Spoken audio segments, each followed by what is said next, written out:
এটা হচ্ছে নিমাইয়ের জন্মস্থান। আর এটা হচ্ছে শ্রীধাম মায়াপুরের নিমাইয়ের জন্মস্থান। আর এখানেও ভিতরে ফটো তোলার নিষেধ, কিন্তু যেটা ভিতরে আমি দেখলাম সেটা হচ্ছে যেখানে নিমাই জন্মগ্রহণ করেছিলেন যে কুটিরে, সেই কুটিরটাকে বাঁধানো আছে এবং তার বাবা মা এবং তার সেখানে মূর্তি রাখা হয়েছে। তার মা ছিলেন শচী নাকি, শচী, আর বাবা ছিলেন জগন্নাথ মিশ্র।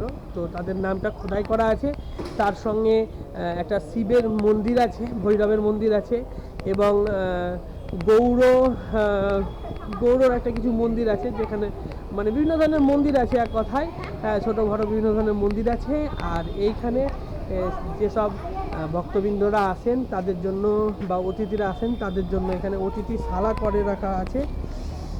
আর কি বলবো, আর ভিতরে একটা বিশাল বড় যখন সামনে হচ্ছে নাট মন্দির, নাট মন্দিরের সামনেই আর একটা এখানে ঠাকুরের মূর্তি রয়েছে, এখানেও ফটো তোলা নিষেধ। এই জায়গাটা খুব সুন্দর, প্রত্যেকটি জায়গায় এখানে সুন্দর, হ্যাঁ অপূর্ব সুন্দর। আপনারা শুধু আসতে পারেন, কিন্তু ফটোগ্রাফি এবং ভিডিওগ্রাফি সম্পূর্ণ নট অ্যালাউড।